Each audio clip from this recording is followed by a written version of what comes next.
Good evening. I think if I could ask members of the audience to get seated, we'll get started. Welcome, everyone. Ooh. Welcome, everyone. My name's Wendy Ravelli, and I am the chair of the Concord Municipal Light Board. Welcome you here tonight. I just want to point out that the meeting this evening is being recorded and it's being live streamed. So we've got the mics on, nice and loud, so everyone can hear us. So thank you for all joining us this evening. The purpose of our meeting tonight is to provide an update on our strategic plan and also to offer all of you an opportunity to raise questions and comments as we go through our updates. We'll actually take questions and answers at the end of the meeting. I'm happy to report that there's actually been an awful lot of progress that's been made in the last year or two, and we've accomplished some pretty critical milestones this year, so just in the last year, so you'll be able to hear all that this evening.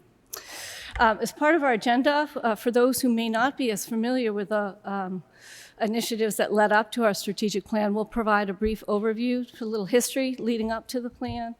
We're going to walk through the goals of the light plans, and we'll actually go through all the key initiatives that make up our strategic plan. And you'll see through that presentation that there's a very deliberate sequencing of our initiatives that are building up to our strategic plan because we have a lot to accomplish. And as we go through those initiatives, we're actually this evening going to spend a fair amount of time talking about a key initiative that we've just started to begin planning around, and that's for our advanced meter infrastructure. This is a very large endeavor for the light plant, but it's a very important one. It will require some significant investment on behalf of the plant. The board is in support of this as we see that this infrastructure is a key foundation and enabling technology for us to achieve the remainder of our strategy. All right, so can everyone hear me now? Okay, all right. So as I was saying, we're going to spend some extra time talking about our advanced metering infrastructure. We're going to provide some insight on what is advanced metering infrastructure, provide some background to that, and we're going to go through the goals that we have around that and why that's important to the town, how it will help us achieve our strategy, help the town strategy, and how all of you as citizens can benefit from that infrastructure. So we will go through this presentation. We have Dave Woods here this evening and other members of the Light Board that will be present to support questions and answers around that strategy. We're hoping that this first segment of the presentation this evening will take maybe 35, 40 minutes. So that'll be a formal presentation. And then we will move into the public input portion of our meeting. And I want to point out, we're going to structure this a little differently. We're going to start this session with a presentation that's been orchestrated by a few citizens who've been actively participating in our monthly board meetings and who have expressed some concerns around the advanced metering infrastructure and they've asked for a presentation to be held this evening, and we will support that. The board supported that, and so we'll start that public input with that presentation. We're trying to keep that presentation to about 10 or 15 minutes, so the presentation portion of our meeting tonight should be no longer than an hour, and then we will leave ourselves another hour to entertain questions and answers from all the citizens. So between the presentation portion, I'll ask that members of the board come up and sit at the table so then we can have an exchange of questions and answers. Okay? All right, so let's move on a little bit. I thought I would start with just a little introduction to some of the key events and decisions that have happened within the town that have led up and provided a foundation to the strategy. First and foremost, I think many of you know, back in 2009, Article 20 provided significant funding for the introduction of our smart grid technology. And so we're working on top of that infrastructure that we have today. We haven't really had significant funding to advance that technology until the town meeting in 2017 under Article 26, where there was a $3 million approval for additional funding to implement smart meters and smart meter technology. And that is the funding that in fact actually supports the advanced meter infrastructure that we'll be talking about this evening.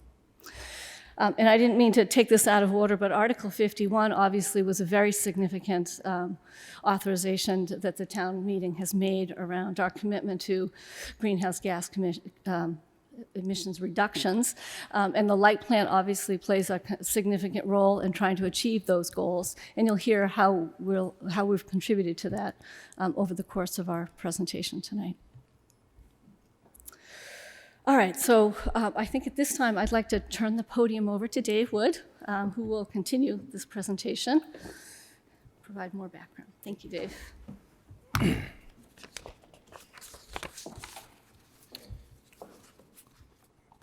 Okay. Good evening. My name is David Wood. I'm the director of the light plant. Fortunate to have an excellent staff, and many of them are in the front row here. Laura Scott is our power supply and rates administrator. Carol Hilton is our customer service admin. Joe Ripoff is the assistant director, and Jana Setti is our energy conservation coordinator, and Mark Howell is our chief information officer and technology officer. So thankful for them to be here. Should you have questions that require their help, they'll be here to answer those as well. I want to start off on the goals. We have 3 goals around our customers, 2 goals around our business, and 1 goal around greenhouse gas initiatives in the strategic plan. We identified 6 important goals. 5 of them relate directly to maintaining a healthy business. The 6th is related to Concord's vision of a clean energy future. 3 of the business goals relate to how the community sees us. In 2015, our customer service survey showed 95% of our customers related our service as reliable and good to very good. So we want to keep it that way. We don't want to change that. People are happy. We want them to be happy. We know that our customers value other aspects of our service too. We calculated a composite of 8 customer satisfaction surveys that we did, and our scores came in the 85th percentile. So we feel that that's fairly strong. Finally, we serve everyone. We want to provide energy-related services to as many customers as possible. We set participation targets for different customer classes, defining participation as an engagement with CMLP beyond paying bills on a standard rate. This could be included customer service participating in time of use rate, purchase power, purchase and heat pump, and things of that nature. So here's our strategy timeline. This can be found on the website if you went onto our portion of the town's website. I know it's a little small in the font, and so if you were interested in all the writing, if you can't read it, I apologize for that. But these are the strategic items that we have. The first item, it's the one on the top, it's like a green color. It looks a little different on my screen, but that's green purchase power agreements and renewable energy credits. And you can see there's black diamonds on there, and those indicate that we've done or committed to do something. And so you can see there's quite a bit of activity there. We have a bunch of wind deals that we've done. And probably a significant piece is last year we started purchasing and retiring RECs. And so for 2018, our power supply was 54% carbon free. And that includes some power contracts, but also REC purchases, about 50% for each. You know, it's about 50-50 split. And you can see, if you look at it, that's shown in there, but we also are getting other contracts. And you'll see at the far right, there's a deep shore off wind project and a solar project as well. So those are already committed to, and that's what we're trying to do, is get more projects like that and retire the RECs. So now we're getting renewable energy from renewable sources, not just solely by buying RECs. But that is the interim process. The next item is electric vehicles. we've done a pretty good job there. I believe there's about 350 electric vehicles so far in town, so we're really moving forward. And with that, we are working on multi-dwelling unit. Those are really difficult, and the staff is spending some time on figuring out how we can do that. But with that, we started out in 2013 with 1 charging station in town. We now have 5, and we have data that shows how the usage has drastically increased. So we are seeing people converting over and charging in town. We have 2 more stations that we got a grant for that will be going in next month. Those will be going in West Concord. So we'll have more in West Concord because we only have 1 right now over there. So we're pretty excited about that. The next item is a very big item for us, NISC. That is our enterprise software solutions that we just purchased and implemented. It was a very, very big lift, but a very important one. We are currently live with the customer care and billing on that. So you all probably have seen your new bill. It also allows us to do online payments, a whole number of things. You can sign up for Smart Hub and do it that way. Just a few weeks back, we went live with the accounting business solutions portions of it. So it's step by step, and it's going well. I will say that we have one last piece to do, and that circles around engineering. And so we'll have a new outage management software there as well. And that is much more complete than what we currently have. So we're really looking forward to getting that launched. So we're supposed to be live with that in December. So hopefully everything goes as planned there. But so far, so good. We've hit all our targets. The next item is time of use rates and higher fixed charges. And we've done quite a bit in this area already. Right now, we have a cost of service and rate design that we're executing a contract with a consultant for. And that consultant will take a look at all our rate classes, and they're going to work with my staff and the light board, and they'll propose some rates for us and rate design. And our goal is to go to time of use rates. So that's a big change, and it's going to take some education from us to the community. But that's one of the strategic goals that we're next up on. And you can see smart meters are there, and we'll talk more about those in a little bit. But I just note on that we have the community evening. Those boxes there, those are like striped diamonds, if you will. That means they're planned or they're targeted. I will say with this particular area, these slots have been pushed out quite a bit. When we first started this, we anticipated being done with smart meters by the end of this year. And so that was 2 years ago. It's got bumped, and that's why we're here to get input on that. Utility scale storage, that's a big initiative for us.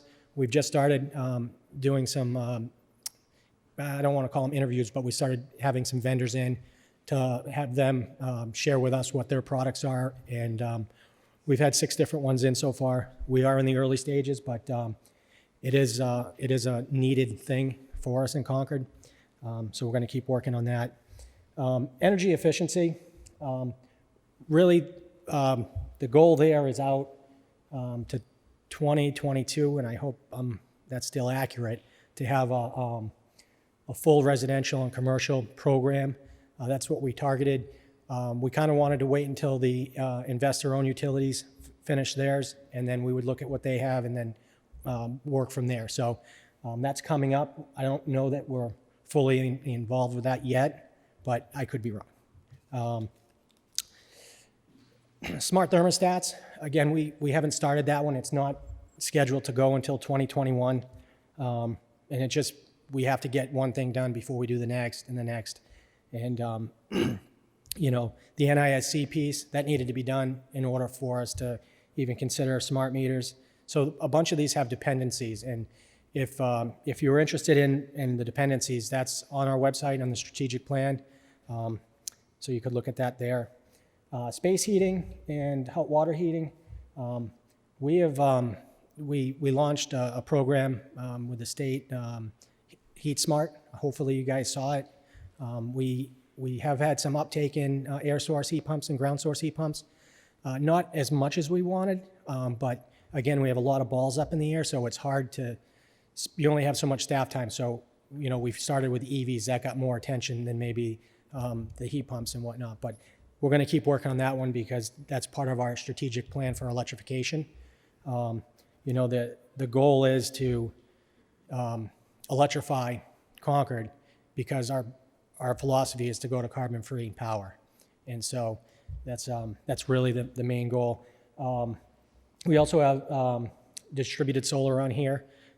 Happy to say we have, I think it's 349 residential solar arrays in town. There's another 19 interconnection agreements that are going to get hooked up, and the solar output is over 10 megawatts. So that is very impressive, and we're going to continue that. I will say that in May, the state launched the municipal solar program, which we're participating in. So we have some very favorable rebates that people, if you haven't gotten it right, you should think about it. And then the last piece on this slide is, if you look at the strategic plan update, when we created the plan, we said this is a fluid document, and we're going to constantly, when needed, update it. And our next update for the plan is going to be completed hopefully by the end of the first quarter of 2020. So that's coming up. Excuse me. Okay, so we took all of our goals and created this slide, and some of them, are pushed together. Like we put solar and storage in the same category, but they're all here. So we have 6 major initiatives here: upgrading the utilities customer billing and financial software systems to enable the other strategic initiatives, and to produce more complete, accurate, and timely financial reporting. So that was that NISC one that I was referring to. Upgrading the utilities physical meters to improve reliability, reduce the frequency and duration of outages, lower the cost, facilitate more distributed solar, and provide information and technology to consumers that will allow them to lower their electricity costs and reduce greenhouse gases. Purchase power directly from non-carbon emitting sources, long-term, and 2 renewable energy certificates. That's the short-term goal, and I mentioned that previously. Encourage more solar production in Concord that will necessitate storage solutions, in addition to facilitating the integration of more solar in Concord. The storage solution can also be used to lower power supply costs.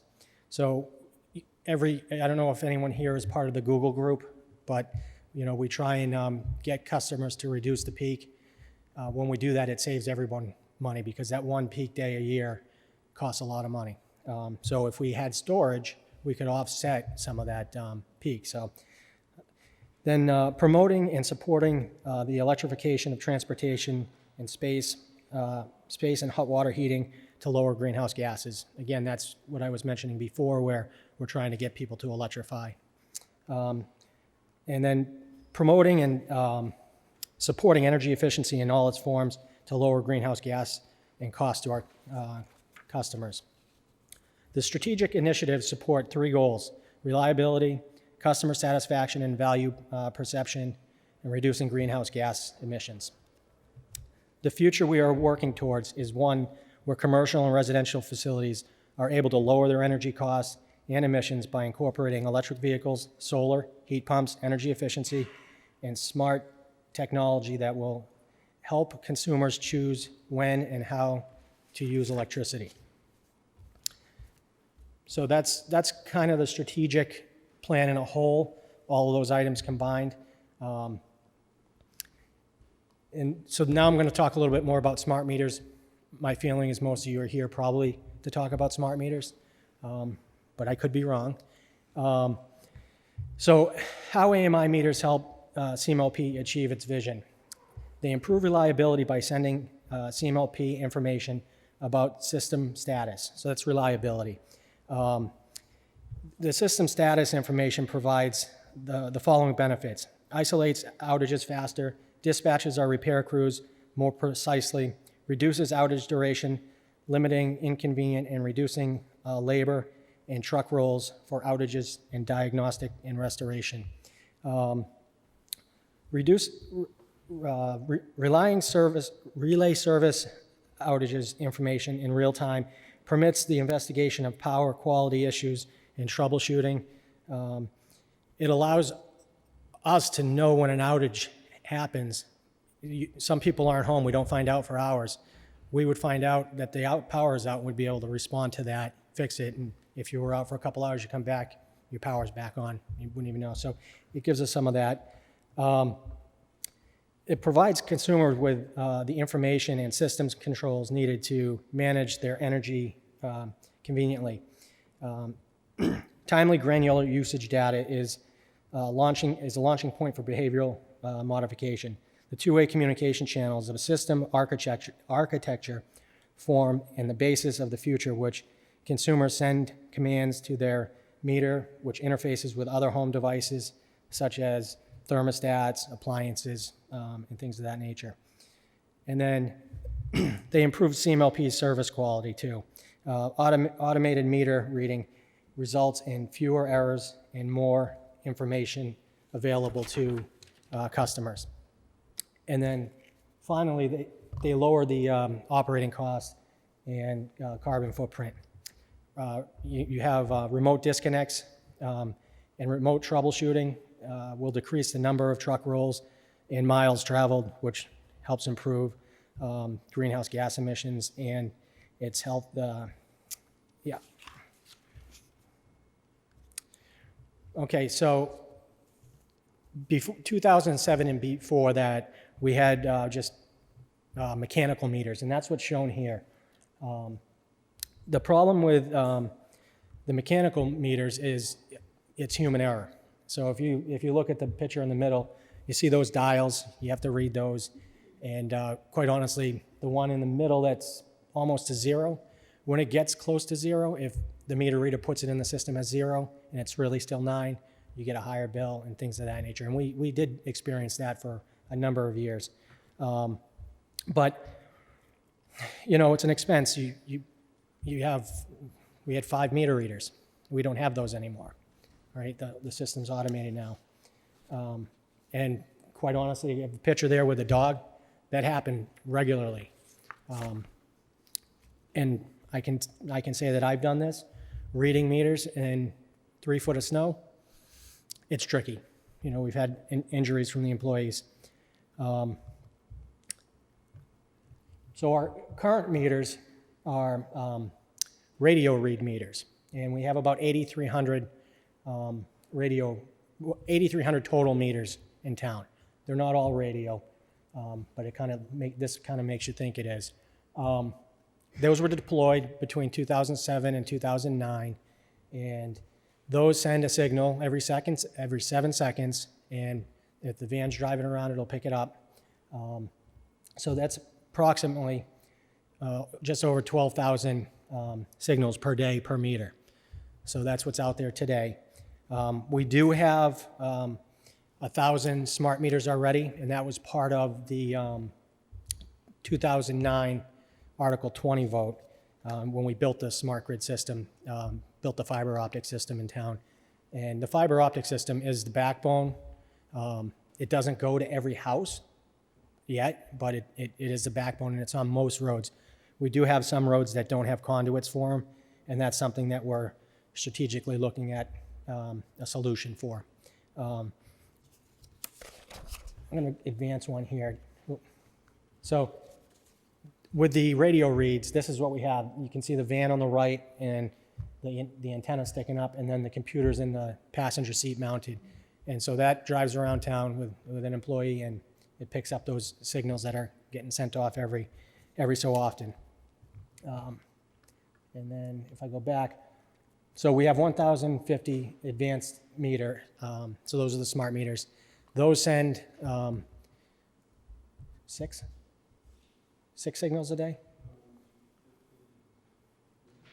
So those communicate back to the infrastructure much more infrequent than the radio read ones. And I think it's they report back 6 times a day per meter, opposed to every 7 seconds. And so right here, I'm going to ask Mark Howell, the Chief Information Officer, to come up and kind of go through the network in general. This is a picture of what we have with the smart network right now, and he's going to go through the details of that. And the one thing that I didn't say, and I'm going to get this right, Laura, the wattage on the radio meters are 1/4 watt, and the wattage on the smart meters are 1 watt. So just so all the information's out there. So if Mark, you don't mind coming up. Thanks, Dave. Like Dave said, I'm Mark Howell. I'm the Chief Information Officer for the town. And this smart grid system was our first shot at implementing an advanced metering infrastructure, and it's what the town meeting voted to do in 2009. And the idea behind it was to be able to give us the ability to communicate with customers who were already participating in load control programs that we had, specifically electrothermal storage and controlled hot water programs. So these are customers who were taking advantage of off-peak electric rates to heat up basically a thermal storage, think ceramic bricks, in a type of, either in their water heater or in their radiator in their homes. And so what the two-way communications that this system allowed us to do was to turn on the recharge cycle for those water heaters or the thermostats, put energy into them, which would then be delivered into that homeowner in the form of hot water or space heating throughout the day until the next charge cycle. So the two-way communications portion of this was very important. So what happened on this, and I guess I'll go with this. So if you look at the group of 4 homes that we have there, those homes each have a meter and maybe some switches in them for controlling these particular devices. And that meter has a module that uses a communications protocol called Zigbee. It's a relatively low distance, short distance communications protocol. The signal travels effectively over a range of about 500 feet or so before it's really can't be heard by a collector. So in order to be able to pick up that signal, we needed these RF repeaters, which are listed on the phone poles, sort of to the right and the bottom side part of the slide. Those RF collectors were mounted on top of streetlights. So they were put in place of the switch that normally turns the streetlight on in the evening, and they would pick up that signal and put it onto what actually was a standard Wi-Fi, the same kind of Wi-Fi signal that your computer or your smartphone would do, and that would be relayed through potentially several other repeaters on streetlights down until eventually it arrived at the one that we call the advanced metering collector there. That collector is one of those repeaters that's connected to our fiber optic network, and it's also mounted on a pole. From there, the data from the meters is transferred through the fiber optic network back into a database and into our control system. So so that allowed us to both read the customer meter and understand how much energy they used, but also, and probably more importantly for the purpose, it allows us to turn on and turn off those devices that the consumer is using for electric heating purposes, basically hot water and space heating. And that space heating is a displacement where they might have ordinarily used a fossil fuel. So as Dave mentioned, the energy that they're using is at least 54% from a renewable energy source because we're purchasing RECs or actually getting green power. So this is very similar to what the advanced metering infrastructure that we would probably arrive at in the future. There are various ways and different kinds of technologies that can be used, but they all basically boil down to the same thing. You have to have a meter. That meter collects the information and needs to communicate through a network. So all of that is a combination of wired and wired sources, and eventually getting back into a database. And what makes it advanced is that communications is in two directions. So we can hear about the voltage, we can hear about the power quality. Is it meeting the specifications that it's supposed to be? And can we tell whether that customer is on or not? Thank you. Thank you, Mark. So, before we move forward, we just got a couple final things. We're here to collect feedback tonight, so hopefully you guys will give us some feedback. Right now, where we are in this process is we're finalizing the technology options. Okay, so what there are for options is there's the mesh network, which Mark was just talking about. There's a two-way point-to-point contact, and that's an option that we've looked at as well. And we recently started looking at wired solutions as well. It was brought up at our board meeting. We contacted one vendor that does it. They do it overseas. They don't have the product here in the United States, and they don't plan on bringing it over at this point. But we did find this week that there's one utility that we know of that has a wired solution. And so we've talked with that company that provided the wired solution. And it's kind of their solution, and we haven't vetted it all the way up. We have another meeting coming up with them. It's almost all three things I just said. It's a mesh network, a point-to-point, and a wired solution. So we're gonna dig into that a little bit more. And once we get through that, the plan would be to then put an RFP together. We've started that. We paused on that because we wanted to get input based on what we heard at some of the light board meetings. But once we do complete the RFP and put it out and execute, then we'll start deploying the technology. And as I said in the beginning, we were supposed to be done by now. We're not.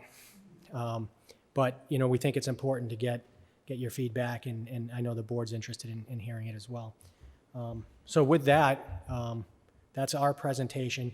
We'll be here for questions after we go through the next section. But is it?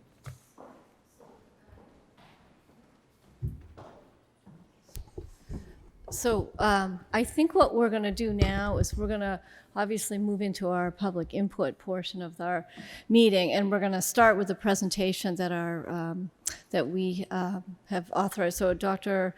Hebert, I believe, is going to present tonight.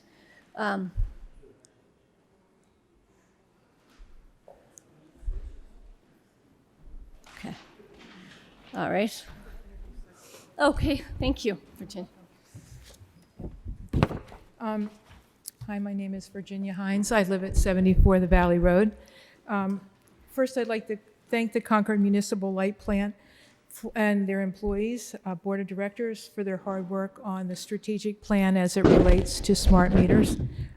This must represent a lot of work, and we really do appreciate you having us here this evening, your fellow citizens, your neighbors, and your friends. So thank you for that.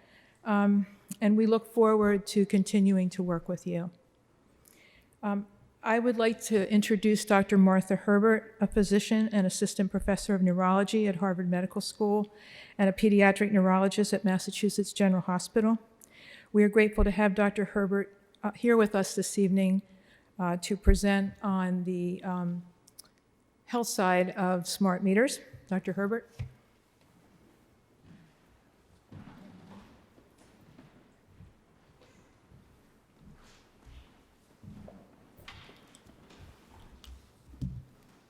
Got 10 minutes, so I'm setting my timer. I think. There we go. Start. So I'm really happy to be here, and I really appreciate the care and quality of thought that you have given to planning strategies for power. And we all know that we're facing an epoch of an enormous need to not be wasteful with power for so many reasons that I don't need to rehearse in my 10 minutes. I want to add a dimension here of, as I believe in smart technology. There are health issues around electrical fields and electromagnetic fields, which are not, I mean, they're considered controversial.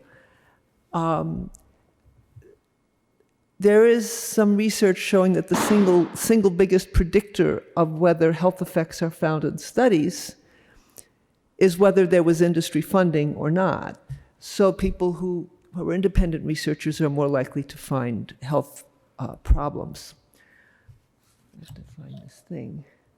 So I'm a neurologist. I like to think about the brain. The electromagnetic properties of the brain are a particularly highly developed part of how electromagnetics functions in our bodies, but electromagnetic activity is part of every single cell, and it's part of cell nucleus, and it's part of many, many things.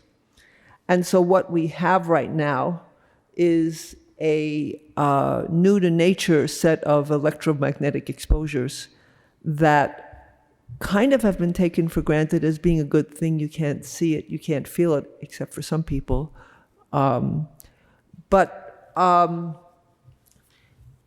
It's something that we are exposing ourselves to types of signals which are not biologically, types of spiking and other things that are not things that organisms have been evolved to deal with.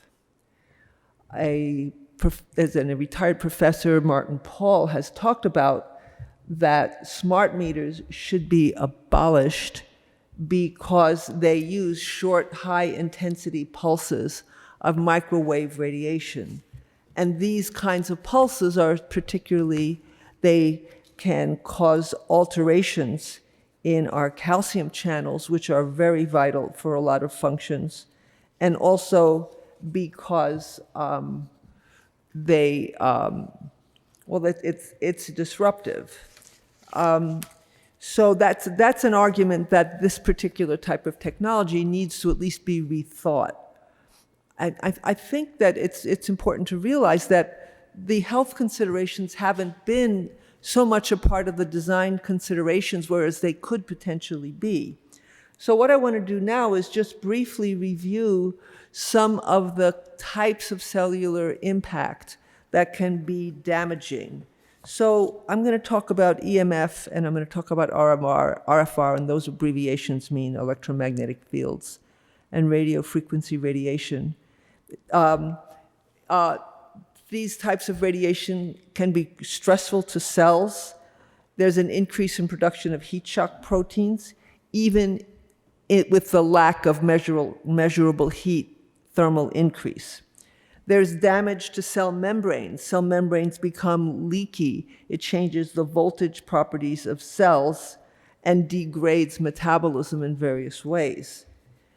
It's well documented that these types of radiation can damage mitochondria. Mitochondria are the cellular energy subcellular energy factories that keep us going, and their membranes are very vulnerable.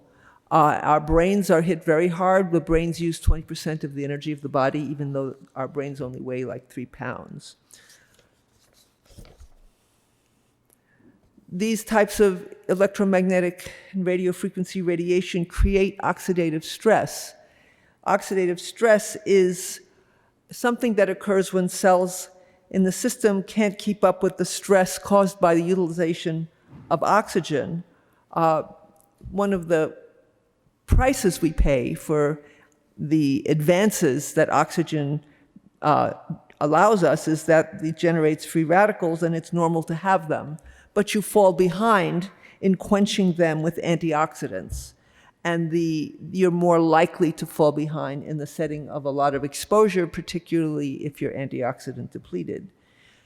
EMF and RFR are known to damage genes and proteins. Free radicals damage genes and proteins.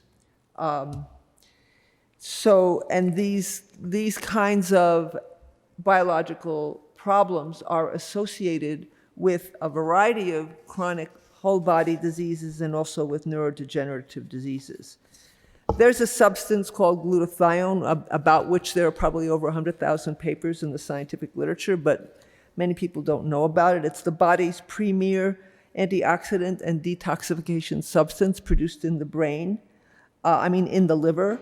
And there are cells in the brain, astrocytes, which also are involved with this.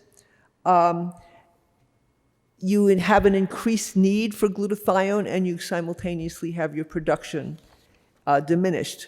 Stress, various kinds of stressors can deplete that, and these are some of them. One of the arguments that Dr. Paul was making, when I quoted him arguing that smart meters should be abolished, is that when the calcium channels are not functioning properly, you have a lower voltage difference between the inside and the outside of the cell that increases vulnerability to cancer. That's a consideration. There's a lot of information on that slide. That's not going to happen in 10 minutes. In the next picture here, you see the difference in brain metabolism. On the left, you see much more brain activation. This was published in the Journal of the American Medical Association in a brain associated with cell phone exposure than on the right, where there's not cell phone exposure. Further biological impacts, EMF and RFR, they damage vital barriers in the body, not just cell membranes, blood-brain barrier, gut-blood barrier, a variety of other barriers, renal. There have been measured degradations of rich, complex integration of brain waves with an increase in the entropy or disorganization of signals in the brain, with therefore less synchronization or coordination associated with these exposures. It's well documented that EMF and RFR can interfere with the production of melatonin and with sleep cycles. They can contribute to immune problems. They can contribute to increasing stress at chemical, immune, and electrical levels. Now, another problem is children. Smart meter and other types of radiation related to it penetrate more deeply into children's bodies. They have less in the way. This is also true, it's been shown for children's brains. The radiation has been shown to be absorbed or potentially absorbed at a faster rate and more intensely into the bodies of children. There's also impacts on fertility and there's sperm damage associated with cell phones. We're not talking about cell phones, but it's similar. It's not an unrelated type of energy. Hold on a second here. This is just a summary of electromagnetic impacts from preconception through the lifespan, cellular stress, membrane and channels, gap junctions are affected, barriers, mitochondrial dysfunction. I've mostly said this. It can affect seizures, sleep, sensory processing, stress biology, and I've reviewed the brain waves briefly.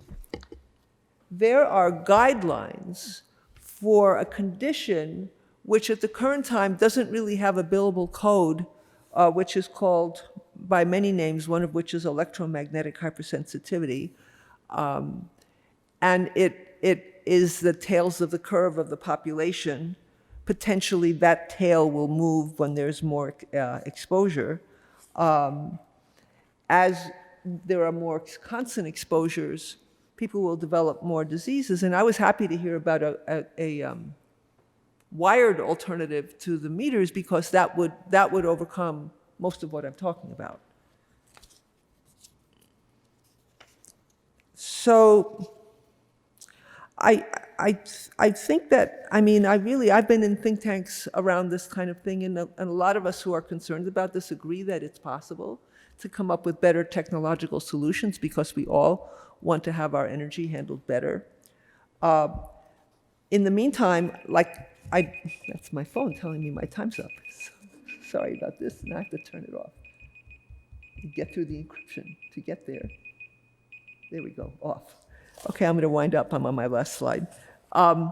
So, I mean, there are practical things as an individual can do. You can improve your nutrient status, antioxidants, melatonin, avoid unnecessary exposures. But you should be aware that the regulations of these radiation were not developed with health effects in mind. And even though there are thousands of papers showing non-thermal regulations, we're still talking about 20-year-old regulations that were based on if it isn't thermal, it doesn't do anything. And that's just not really up to date with current science. So I think we need to work for safer ways of meeting these very important needs of having a responsible and safe and reliable energy system. So thank you.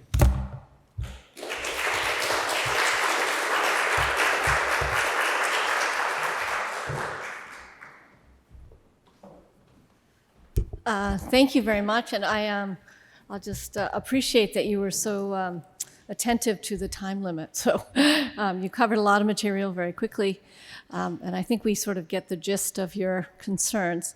At this time, what I would like to now do is, I'm not aware that we have a second speaker. We don't have a presentation for a second speaker. And so I guess we've not had a chance to have this conversation, and I wasn't aware there was a second speaker in this presentation. So we have 5 minutes. Well,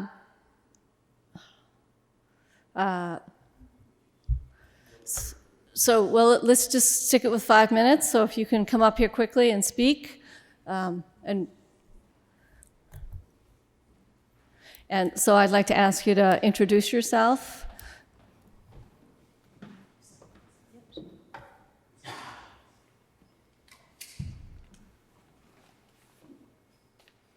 Hi, everybody. My name is Cassie Doucet, and I'm from Ashland, where we have become the first public school district in the United States to begin taking precautions around wireless technology. This sign hangs in all of our classrooms, and I'll make this information available following. What I'd like to discuss with you tonight is that I am so excited that you as a town are looking into hardwired solutions, because as we can see from the science, anything that's pulsing microwave radiation is a biological toxin. So there are many resources out there to learn about this, and as I began to investigate, I got way in over my head and I couldn't remember great sources that I then later wanted to share with others. So I created a research repository. I'm a technical and professional writer by trade. So I created a very simple research repository called Understanding EMFs, or the electromagnetic fields. And it's very straightforward, no bells or whistles, but lots of good, solid, peer-reviewed, published scientific information. And I have a page on utility smart meters that anybody is welcome to just go look up my name, Cassie Doucet, and look at that information. I also have a page for municipal leaders, because we know that the industry in many ways has given us information that doesn't give us balanced information. So there's information that we hear on a routine basis from the industry, and then additional facts that you may want to consider as you look at that. As you go down the path of deciding on what you're going to do for smart meters, for gas, for water, for electric, and now for solar, we want to make sure that the public safety is at the forefront of that conversation. And I wanted to share with you that at the town meeting in Wayland in April of last year, they had the advanced water meter reading infrastructure on that initiative, and it did not pass because they came up to speed and they got educated and realized they did not want to put a radiation transmitting device on the homes of all of their families.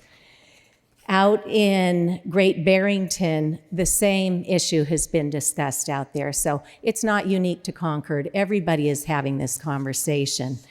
And all around the US, in fact, Vermont already has a no-fee opt-out so that anybody who really doesn't want one of these on their homes could opt out from what was already installed. In Hawaii, they actually have an opt-in so that if you want smart technology, the choice is yours, but the default is a safe analog meter or smart technology that is hardwired. As we look forward, we'll also see that 5G is very quickly starting to show up in our communities with applications from the industry. That will put a cell tower every 2 to 12 houses inside our neighborhood at the curb, or if they get their way at the federal level with the OTARD rule, they will be granted permission to put them on top of our homes so that it can expand out into the neighborhood.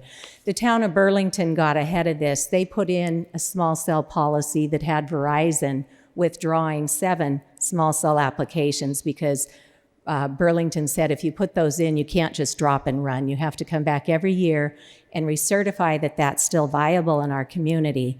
And you have to pay the town a recertification fee because they would have to hire a consultant. Another major issue is insurance. Lloyd's of London, Swiss Re, and others have long since recognized that radio frequency radiation is a leading risk, and they do not cover damages. So when you sign a contract with industry to put radio frequency in, then that leaves you holding the bag for legal responsibility.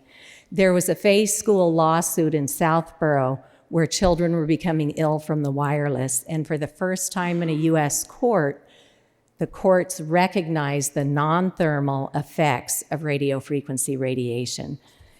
And just last month, the Chicago Tribune reported that the radiation coming out of cell phones is much higher than what the industry is reporting, and now there are class action lawsuits happening against Apple and Samsung. For me, the missing piece was a report that came out of Harvard Law School Center for Ethics called Captured Agency, how the FCC is dominated by the industries it presumably regulates. That's free and available online. And what I wanted to also share, and it would be premature to spend any more money. Yeah, one more minute. Okay. It would be premature to invest any more money in your town in wireless radiation. The Department of Public Health has already drafted EMF fact sheets that should get released. They have, I think, probably been influenced by industry because in January, instead of releasing that fact sheet, they put up something on their radiation control website that basically says there's no harm, and that is extraordinarily irresponsible and harmful to the public. Massachusetts leads the nation today with 19 bills to get this information out to the public on man-made radiation, and they are looking to form a commission to do the investigation and advise our towns. New Hampshire and Oregon just passed such bills into law, so it would again be premature to have any of our towns continue to invest in wireless infrastructure when, as David said, there are hardwired solutions where you get a much faster signal. Your data is far more reliable. Your data is much more secure in a hardwired system than going through the air, which can be easily hacked. So what I'd like to leave you with is some solutions. So are these handouts that you can Yeah, leave this on the is going to back be, table? no, this is going to be for you. So there's a policy book out of Washington, D.C. called Reinventing Wires, The Future of Landlines and Networks, and I've got a hardbound copy that I'll leave with you, Madam Chairwoman. And the cards that I handed out for wireless education, we have built the training. Anybody in a half an hour can learn about this. And at the library, you guys have already held a screening of an award-winning film called Generation Zapped. That is now available to the public to quickly educate ourselves and our loved ones. All right, thank you.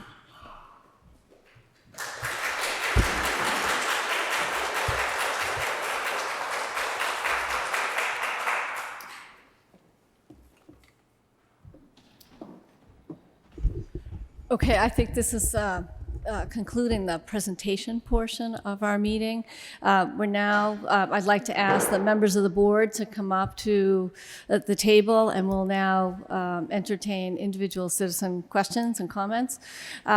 In terms of organizing and trying to structure this section, I would like to ask that citizens start with questions that pertain to the larger CML strategy and some of the initiatives, and then we'll move on to specific questions around the AMI technology. So I'd like to start with those other questions first, if that's possible. So I would welcome that approach. And if there are other members of your team, Dave, that want to join us at the table, that would be fine as well.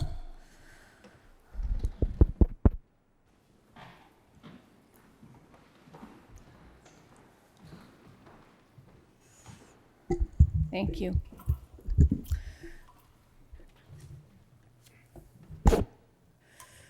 All right, so let me ask, are there members of the audience that have questions about components of the strategy that Dave went over earlier around solar, distributed technology? Yes.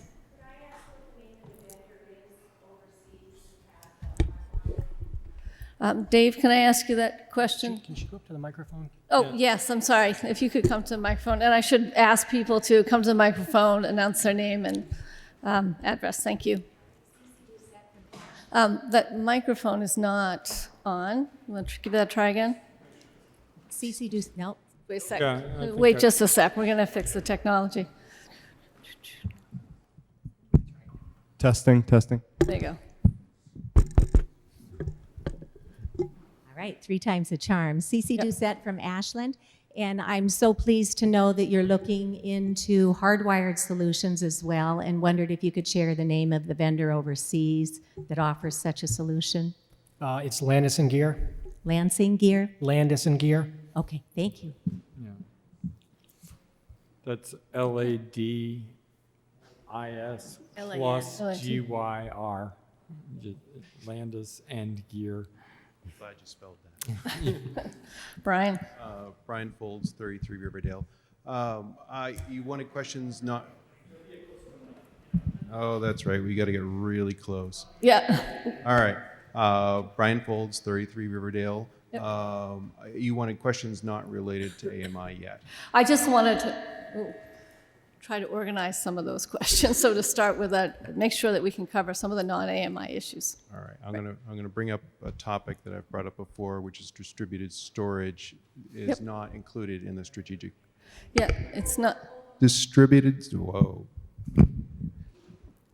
storage is not listed in the strategic plan. We have utility scale storage, but distributed storage needs a software component that to enable it. And it offers the ability for private citizens to be putting up the capital for batteries, which is the big barrier to their adoption, and being paid by the light plant for their use in a fashion equivalent to the avoided cost or something less. So you know the details. I'd like to see that added to the documents. Thank you. Okay, thank you, Brian.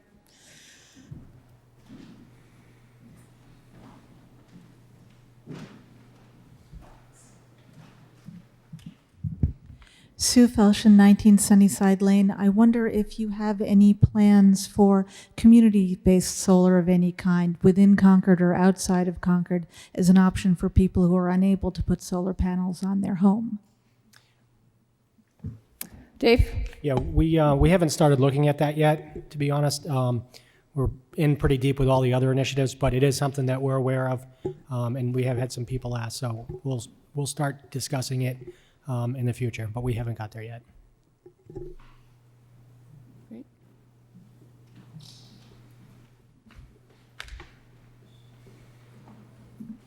Pamela Dritt, Concord Green. Thank you for including the distributed solar and putting that back in, since I think we all want to get to the end point of everybody generates clean, green electricity right here, and we don't have to buy any from anywhere else. So I also appreciate that your plan includes more fixed costs to allow our wonderful light plant to manage the wires, the poles, the infrastructure, the data management, the billing, the salaries, to keep the whole system working. But please do everything we can to increase and leverage the infrastructure spending that individual homeowners would do. There should be some way that we can get credit for the green energy that homeowners produce with their solar power even when it doesn't get sold back. For the town getting credit for having completely green energy. Thank you. So I think in response to both Brian's comment and Pamela's comment, I would mention that in order to effectively use either distributed solar or really capture the full benefit of distributed storage, we need to be able to know what's being created out there. It's a maybe obvious to a lot of us that have looked at this a long time, but essentially the electric grid as we know it was defined as a one-way street originally. It was designed to take power generated at a big power plant with something spinning, put it on a big wire, transmit it to some place where they had medium-sized wires, eventually put it on a small wire and deliver it to your house. All those electrons moving in one direction at a time. In order to meet the greenhouse gas needs of the greenhouse gas reduction and take advantage of all of this energy that's being distributed and consumed in multiple places, we need to be able to very accurately monitor that network and make sure that some energy that's being created at one point in our network is going to someplace else, hopefully as usefully as possible and without damaging somebody else's equipment. And so to a very great extent, what we have is a monitoring and traffic control problem. And that is what we're trying to solve as we look at these issues. And there are potentially a large number of solutions to that. But that's what's been in our minds. And as we developed this strategic plan, we knew that we needed to do some very foundational things about how the business operated, but we recognized that we need to solve this information processing problem in order to get it to the next level. Thank you, Mark. Brian? Yes. Are we okay now to move on to AMI? Mark kind of opened up the topic I wanted to bring up. Yes, I think I saw he nobody set the else- stage. Yes. Saw nobody else moving to a microphone, fair. so I thought we might go Yes, there. so go right ahead. Thank you. Yeah, so I've had the pleasure of attending light board meetings since about 2011. I have worked very hard to work on Concord's greenhouse gas emissions, and in the end, all of these efforts come down to a simple philosophy, which is people need to live their lives. People don't want to pay more.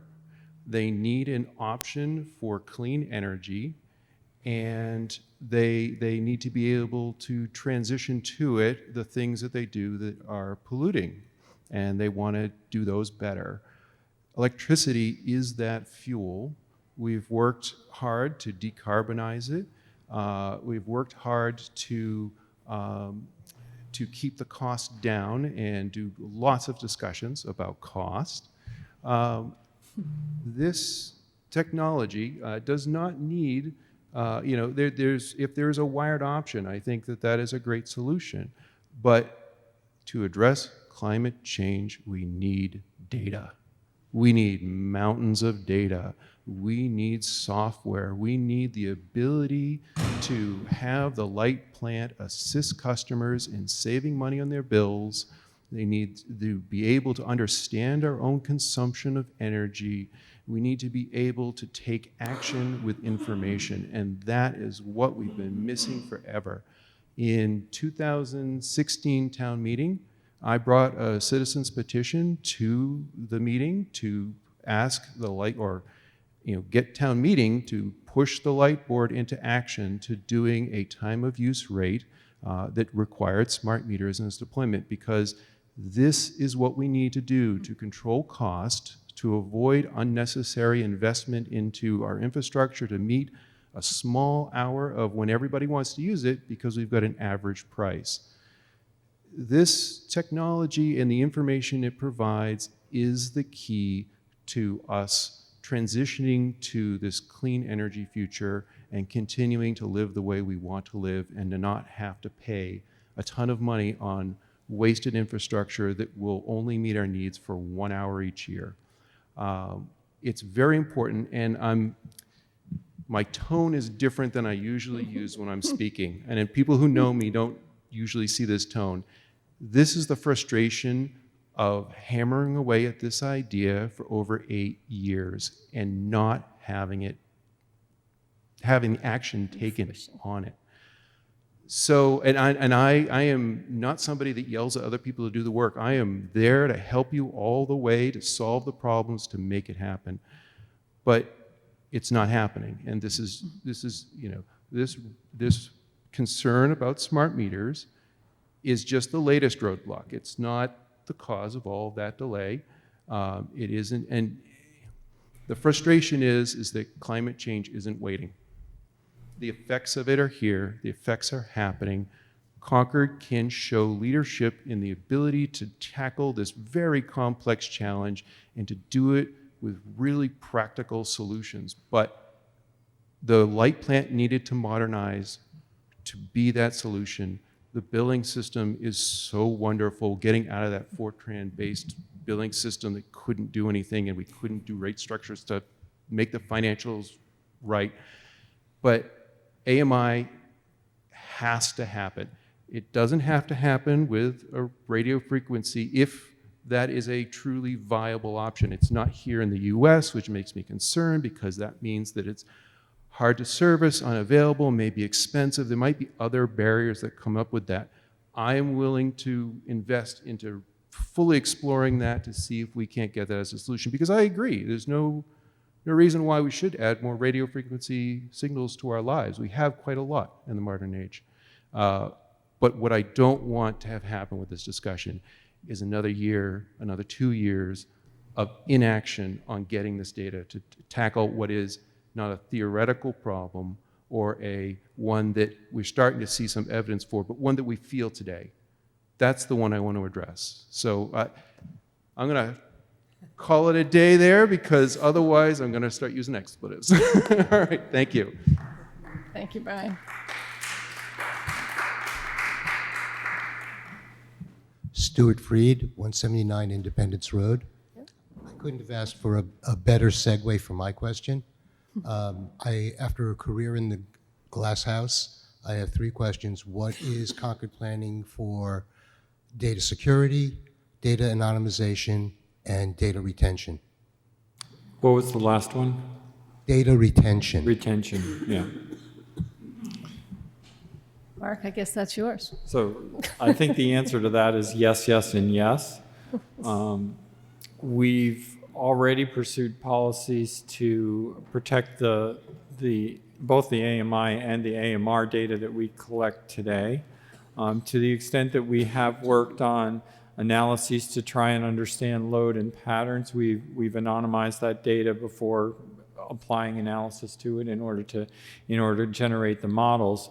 And we do not share that data with anybody other than for the purposes that Dave outlined in the goals, which are system reliability and trying to meet our customer needs. Retention. So we pursue a strategy that summarizes data over time. So of course we need more detailed data for a short period of time, and then over time that data is essentially rolled up by customer. Obviously you can call us up and ask us about your bill going back a considerable period of time. Eventually the data results in how many kilowatt hours did you use in a month going back pretty much till the beginning of your account. Carol could correct me if I'm wrong. But otherwise, yeah, 5 years. Great. Thank you, Mark. Katie Winchell. I live in Lincoln, but I work on Main Street, Concord. I just wanted to, first of all, say that I think that the plans and the strategies you've been working on for the last 11 years are really admirable, and I hope they go through. I hope they go through with that last piece being wired, and I also would contribute time to finding a wired solution because we need to address the health problem. I also would like to say that while the thrust of the smart grid and all the other goals that you have in your plan is to become more, to conserve electricity and to reduce our carbon footprint, and that I understand that the AMI is seen as a tool for achieving that. I do also want to put out there that one thing that gets rarely discussed in this discussion is that the data transmissions themselves also use up energy and electricity, particularly if they are wireless. Wireless uses more energy than wired. This is something that was brought to my attention from an article in The Guardian that was called Tsunami of Data, where they were looking at the aggregate consumption of energy from wireless data transmissions, not only from the smart grids, but including smart grids, as well as all the other smart appliances and machines that will be interconnected in the future. And their concern was that it would consume 1/5 of global electricity by 2025, hampering attempts to meet climate change targets and straining grids as demand grows exponentially. And the concern was that renewables and energy conservation would not keep up with this new demand, and in fact might force us to rely on coal that much longer. So there's just another piece to take into account. Thank you. Excuse me, Katie, did you have a question that you wanted answered? No, it was a comment. Okay, thank you. Yeah, I'm Sheldon Hines. Do you want to answer? Have you all considered this in your strategic plan? The amount of electricity that would be used incrementally by if it were only wireless. You can take the mic out of the holder if you'd like. Sure. It's more comfortable for you. Sure. So anyway, I'm not sure that you can really answer that, but it's a factor to consider. My question has to do with a article that I wrote in the Concord Journal a week ago. If any of you haven't read it, I have 25 copies of it to hand to you. Basically, I'm talking about opting out. Right now, the 8,000 AMR meters are for people who do not have electric vehicles that they charge at home, or solar grids on their house, or the Steffi's electric furnaces. If you don't have one of those things, you don't have an AMI wireless meter. For the 8,000 other meters, the homeowners and businesses will be gradually moving toward solar energy, whether it's community-based or on their roof, or they will be using old heat pumps. Right now, you have a lower rate for people who have heat pumps, or incentives for that. And I think the biggest trend among the 8,000 will be people moving to use heat pumps instead of their electric heating. In other words, a little bit of more Steffi's, but they're expensive and complicated. And so what I want is that for the 8,000 of us who don't need the AMI meters, I want a transition plan. I don't want an AMI meter, and I don't believe that a majority, just leave it. Okay. I don't believe that the vast majority of those 8,000 customers that don't use those things want them right now. What I want is to have an AMR meter that is wired so that the truck doesn't have to go by. I want my meter to be read once an hour and the data handed off to the light plant. And then I want a discount if, in fact, I comply with the goals for my house for energy usage during the peak periods. And I want voluntarily to be able to use timers to control my electrical use. We have 2 window air conditioners that we install for 6 weeks in the summer. And our energy usage is very low. We have a washing machine and a dryer and a dishwasher, and that's pretty typical of Concord. We don't need to give you constant data on our electrical use. We want to take advantage of the lower rates when they're available to avoid peak usage, to avoid extra coal plants from coming online, all that. But it doesn't require an AMI meter to do that. Likewise, we are not causing peaks on the electrical system. We could continue for another 20 years at least to do just what we're doing without causing a single problem for the town's electrical system. What we do need is to give you data on our usage. And if I want to transition to a solar array or transition to a heat pump, gosh, you need to know, you need to be able to control that. And I want it to be controlled wirelessly. But in the meantime, I view that right now it's 8,000. In 3 years, it'll be 7,000 who don't need this.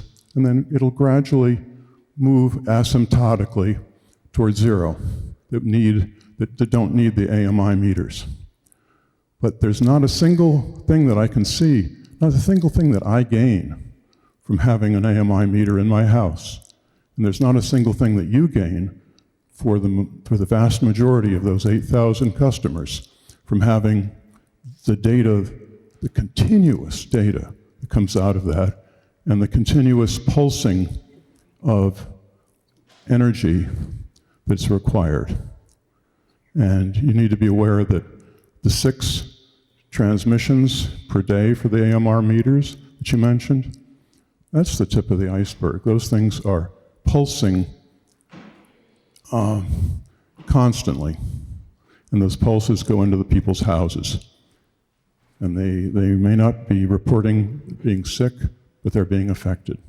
So I want a transition plan. I want a wired AMR meters. And I'm not going to put an AMR wireless meter in my house. Not ever. And I don't want more of my neighbors to do that either, because that data transmits long distances. And you can feel it 20 feet away. Last thing I want to say is that this is a question for you all. Do you have an agreement with the government that that for your AMI meters, that they will be kept 8 inches away, that is 20 centimeters away from people?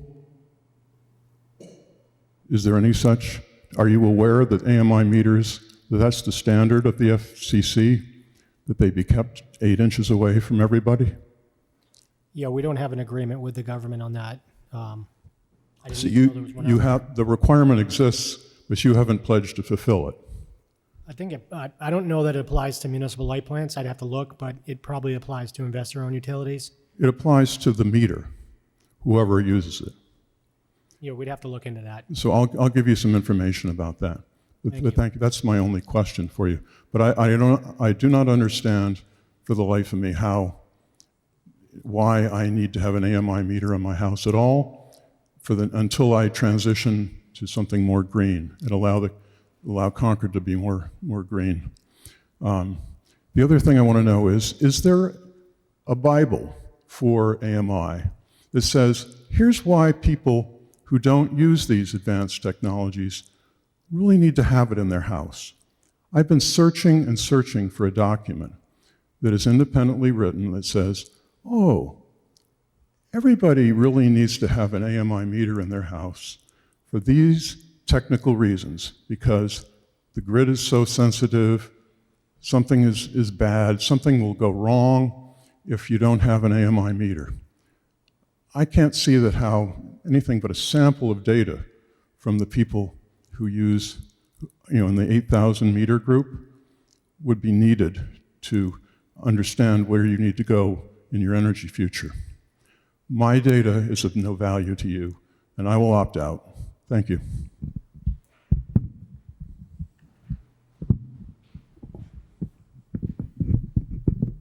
There we go.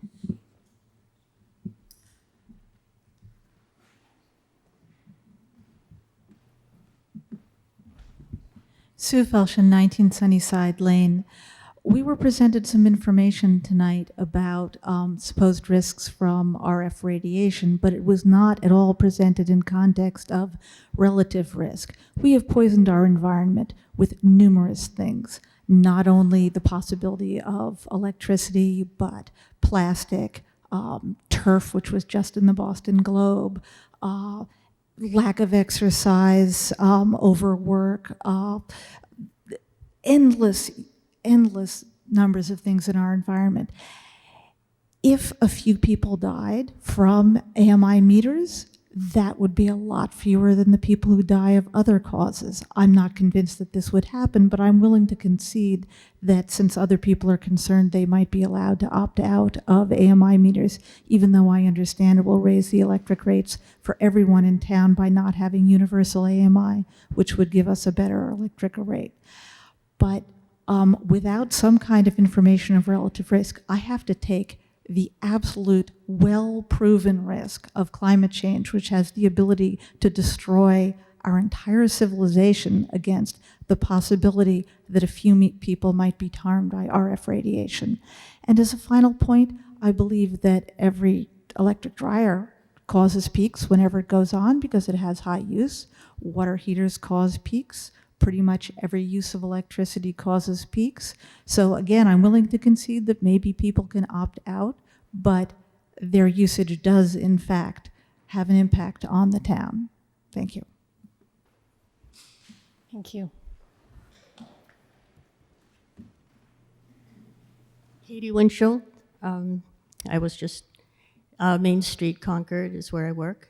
To the last point, I think those who are concerned about wireless smart meters as opposed to wired are concerned about it because it would unleash in our neighborhoods and our communities a whole new layer, a whole new blanket of toxic pollution, which is well proven. I am also very concerned about the proven problems and challenge of climate change.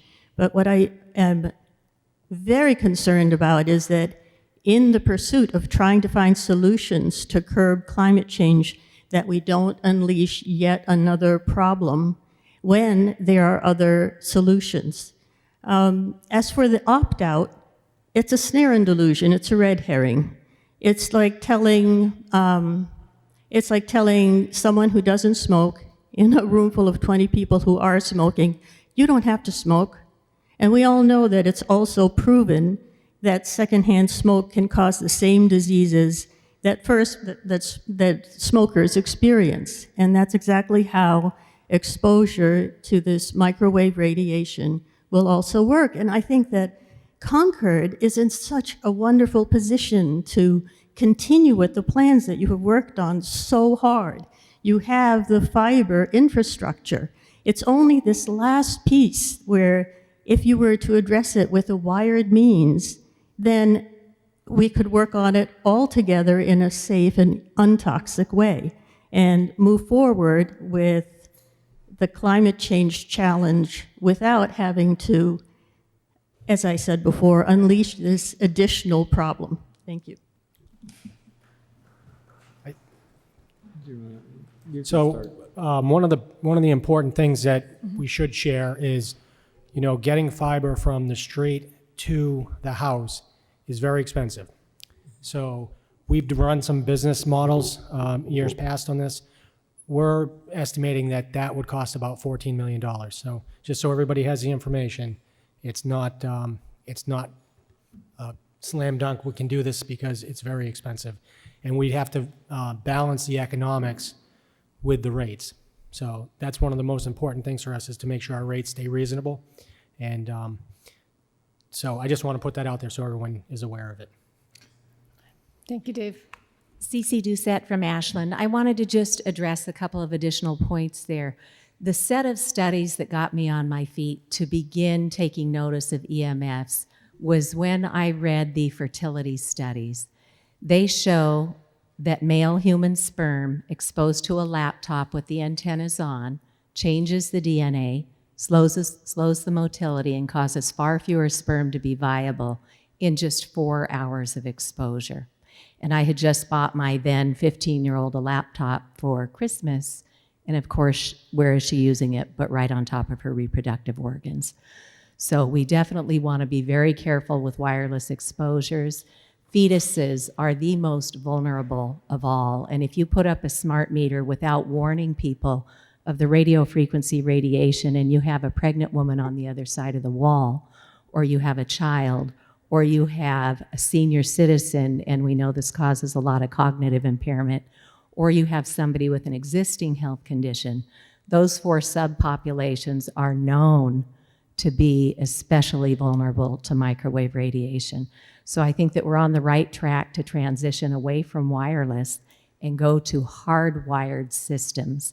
And in that policy book that I've left you with called Reinventing Wires, The Future of Landlines and Networks, there is a good chapter, I think it's chapter 6, that talks about the industry failure to reveal that wireless technology consumes nearly 10 times more than hardwired technology. There was a gentleman in Greenpeace who was quoted to say, if the wireless industry were a nation, it would be the 5th largest consumer of energy on our planet. So we need to be very judicious in what we do, and there's so many benefits to the hardwired systems that I hope we will continue to pursue. And my last thought is that Frank Clegg is the retired president of Microsoft Canada, and he has been in the State House testifying. I was asked to co-chair the Health in Buildings Roundtable Conference for the technology panel down at the NIH last summer. Mr. Clegg flew in from Canada, and he spoke with us. And his message is not no technology, it's safe technology. And he says, given a nudge, our industries can do so much better. So if we already know about one company overseas that is able to talk you through a hardwired solution, let's leverage that with our own energy providers here. Keep that business inside our own country, but give them that nudge to start doing right by the public. Thank you. This is Sheldon Hines again. I just wanted to address the cost of the extending the fiber. My proposal is a transition into adding fiber to the homes.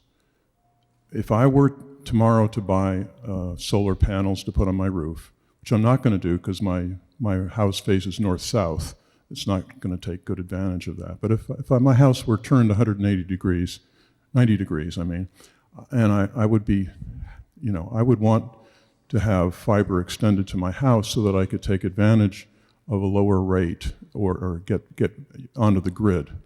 And I think that you have an opportunity to continue to use the trucks until people are moving on to have the technology in their houses that require the AMI meters. So keep the trucks going. It's employment for people in the area. The trucks can be run on electric batteries instead of the fossil fuels that was mentioned. So I could keep my AMR meter and have the truck keep reading it until the day when I either turn my house 90 degrees, or I get a Steffi's furnace, or I replace my oil burner with a nice heat pump on the outside of the house. So I would be quite willing myself to pay for the cost of putting in the fiber to my house once I do in fact need it. And I think many people would be willing to do that. So it doesn't really cost all that much to send the truck around Concord. And I'll be happy to have that. And if you put money in your funds to extend the fiber throughout the town and ask people to contribute to it on their electric bill, it would cost the average ratepayer, one of those people like me who doesn't take advantage of these new technologies, it would keep their bills lower, and it would allow the people who are making the contribution to greening the house, greening the country, to pay a little bit more for that. And I think you seriously need to keep the AMR meters going and just put in a new AMI system for the people that really need it and work the best you can to get it wired. Thank you. So I'm feeling like we should back up to one of Dave's charts where he talked about the AMR meter system, because I think that at this stage of the game, it's really important that we put some of these facts on the table. So I'm going to just switch presentations here and back you up to that. Technology advances over time and improves over time. So let me make sure that I got this done. And one of the things that we have discovered as we've moved forward with this research, and I live in Concord, by the way. I didn't mention that. I've lived here for 20 years, and I find that the public processes that we go through in Concord always improve the outcome. So thank you for that. And one of the places that this particular public process has improved our outcome is that we've looked a lot more carefully at what we in fact are doing today. And Dave passed this slide earlier today, and I don't know that you may not have completely absorbed it, but the 8,300 AMR meters that we have installed today are each transferring data, whether somebody's listening to it or not, every 7 seconds. So those meters are already sending out signals. What we have discovered as we've looked at all of the AMI systems is that almost every one of them takes advantage of things that have advanced, actually, according to Moore's law over the last few years, storage and processing capability. So those meters can collect very detailed data and send it to you once in a while, every 4 hours, every 6 hours, once a day, or when they need to because something happened that's important to them. So those transmissions from our existing AMI, which is early generation AMI, only occur 6 times a day. And those transmissions in our future system are actually programmable, and they can be event driven. So talk when it's important to talk and say nothing when it's not important to say anything. Our existing AMI system, if you have it installed, has that attribute. When you go to look at your smart meter in your home, that smart meter starts telling you about what's going on every 10 seconds or so, transferred back through the system so that you can figure out, well, I just started my dryer, and what did that do to my energy consumption in real time? You stop looking, it goes back to telling you every 6 hours what happened in your house. That's what happens when you start to deploy a modern technology system. The AMR system that we have today was basically designed on 1970s technology. And it's what was state of the art at the time. Deployed, utilities are slow to move. So I think it's really important to recognize that we should be looking carefully at what these systems are. And I think everybody could agree in this room that less would be more in this department. So less transmission and more useful data is what I think we're all after. And as we go shopping for these solutions. So the question isn't so much, whether to go forward, but how to go forward. And it's very important, and we have recognized this. So, you know, a quarter-watt signal every 7 seconds. And did we know that we were doing that at the time that these devices were purchased? No, and you know, that's also very true of a lot of technologies that were invented in the last century. We didn't necessarily know what they were going to do. That seems to be the way human beings operate. Like plastic. Thank you. David, you mentioned, well, putting the fiber optic in is expensive. Yeah. But it's only expensive once for a very short term. And it increases the possibilities forever. Mm-hmm. So that when you consider the long-term health benefits, nobody does. That's an externalized cost of not doing it. That should be considered too. And everything's economics. And you can't manage what you don't measure. That goes for our money and our food as well as our energy use. If we want to have any hope of saving civilization, we've got to decarbonize the energy supply, which means everything has to be electric. That includes our heat, our cooling, our communications, our transportation. Everything is going to be green generated electric or we're going to die. So, yay, Concord. And this is a major infrastructure investment. Those are always expensive, and we only get one chance. Let's not cut corners for short-term financial benefits.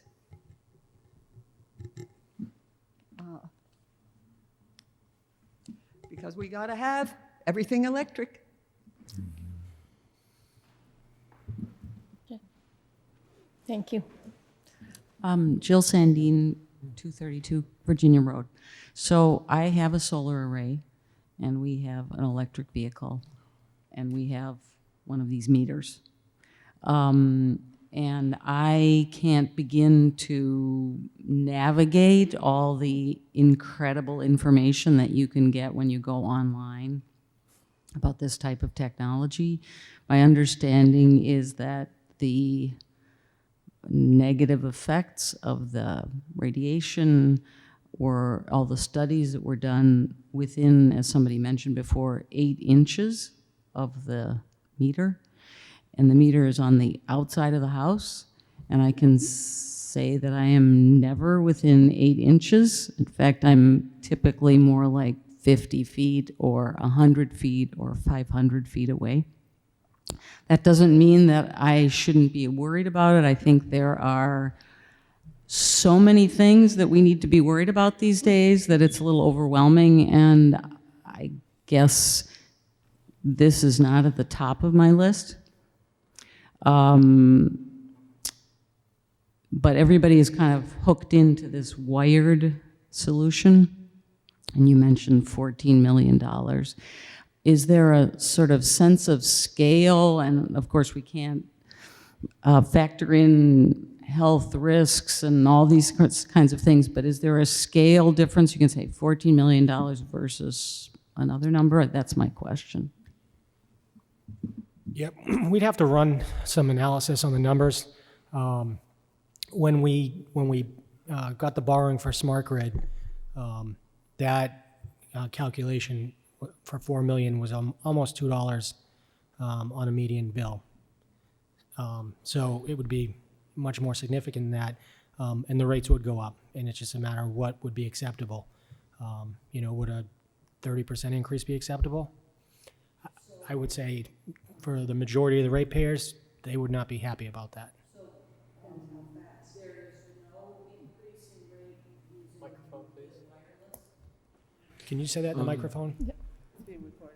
So I was looking at more if we went to all wireless meters versus this wired solution, which may not be a solution here in the United States.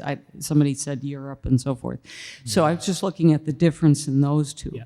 So when we ran the numbers for the 2017 town meeting, on the median customer, which uses about 960 kilowatt hours a month, it was going to increase the bill by $1.72. For the new meters. Yeah. Okay. For deploying. But I think it's fair to say that, so many of you know I'm also the person that has been running the broadband fiber to the home. So we've got a lot of good experience at this stage of the game with sort of how much does it cost to put fiber in.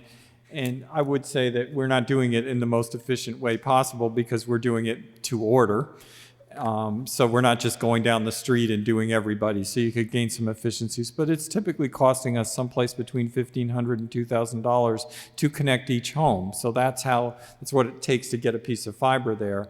And all of the things that would go along with, there is obviously some antenna costs and some other things in what the AMI metering bond was, which I believe was $3.5 million.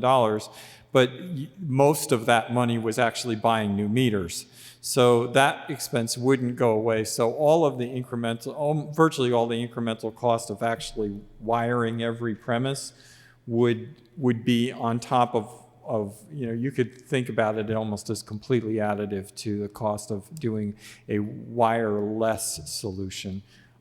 We are beginning to see some things that might be transitional, and I think what Mr. Hines was saying is really appropriate. There are probably some ways that we could move towards it and take advantage. For example, we could take advantage of the 1,300 fiber customers already to create small-scale collectors, those kinds of things. Again, it's on the way there. So we're not going to be able to flip a switch and turn off all the RF, but we're all in 1 minute. But I think that we should recognize that there is a certain level that's there today, and we need this data in order to operate the network. So we're about creating a navigable path for this. Gordon, I believe you had a question. Can I go real quick? Go ahead. And just to clarify what Mark said, the town meeting borrowing was $3 million was what we were authorized for under Article 26 in 2017. So just want to make sure that's on for the record. I misspoke. Gordon, did you have a question? Yes, I have a couple of, maybe I could do this in the form of questions for, maybe I could do that in the form of some questions to Mark or Dave. First, Dave, I have a question for you, and that is that my understanding is that there is actually a advantage to be gained to the light plant on the behalf of ratepayers if, when we contract with electricity providers, we can say to them that the entire population is actually using AMI. Is there an advantage to getting to 100%? The only advantage would be is if the customer's gotten our programs for load control and load shifting, then our power supply portfolio would be better, and we might get better pricing. Another question I'd have is that if this program were successful in reducing the peak, and you did mention the Google group in your presentation, and that's a reference to this effort that we do in town to reduce energy use in the hottest days of the year. But if AMI were successful in reducing the peak, would that also generate cost savings for electricity users in town? Yeah, it would. So when we talked a moment ago about the $1.72 potential cost of implementing AMI, could that potentially be offset by a cost savings also? Potentially it could. Great, thanks. The other question I'd direct to Mark, and these are sort of technical, and I really have to repeat that I agree with the statement that you made, Mark, which is that in our experience, all of our experience in town government, the process of receiving input from a wide variety, perhaps disagreeing inputs into any number of the decisions that I've seen made since I arrived in Concord in 1998, it's really been positive. And so I really do welcome your inputs. I think that that's a positive thing. I think that one of the things that's happening here is that we're exercising self-government, which means that as a community, we need to integrate all of the information that we have, including some of the scary information that the two presenters gave us today, but also integrate it with what we know and what we care about and the future that we're trying to get to.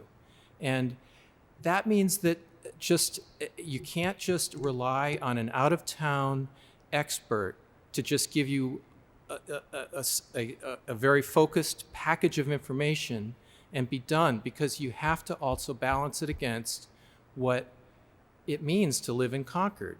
And so anyway, that's I just wanted to say thank you. The question I had for you, Mark, is trying to put this technological risk, this risk of radiation, into perspective. And I thought that the two view graphs that you showed us describing the old system and the new system were very interesting. So the older system radiates constantly around the clock, is that right? Yes. So, and that's because it doesn't know if the truck's going to be there. Right. So back to the thing I was asking Dave, would there be a benefit to getting to 100%? We could get rid of the trucks. We could also get rid of those AMI devices that are radiating constantly. AMI, the automatic metering infrastructure that are radiating constantly. The other question I have, Mark, is in terms of relative risk, if it radiates a small packet, like a small amount of information, do you think that that would expose us to less radiation than if it transmits a large amount of data? So clearly outside my area of expertise. Yep. But what I can say about the way the systems operate is there is a specific and quantifiable difference in the number of transmissions that are sent in the first place. So, regardless of whether it does a lot of harm, each transmission does a lot of harm, a little harm, or no harm at all, what we can say is that the AMI systems do less transmitting at all than the AMR systems. In my mind, I think about this a little bit like cars. You can drive a hybrid car today and you're still generating greenhouse gas from consuming gas, or you could drive a 1957 Chevy and get 4 miles to the gallon or 6 miles to the gallon and consume a lot more gas. So your choice today, until you actually get to a full-on electric vehicle, is how much gas are you going to use to cover that 20-mile commute.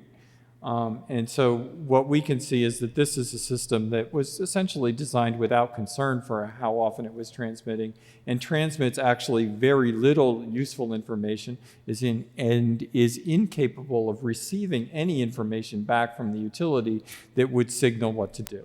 It doesn't tell us about power quality. It just tells us, hey, I used this much in the last interval. So a related question, and then I'll call it quits, but I'm just thinking, how would we compare the impact of a smart meter to any other use of radio technology that we're already comfortable with? I mean, I carry 2 cell phones, and if I'm on the phone, like in a remote coverage area where I'm far from the station, far from the transmitter, my phone has to really radiate at a high level.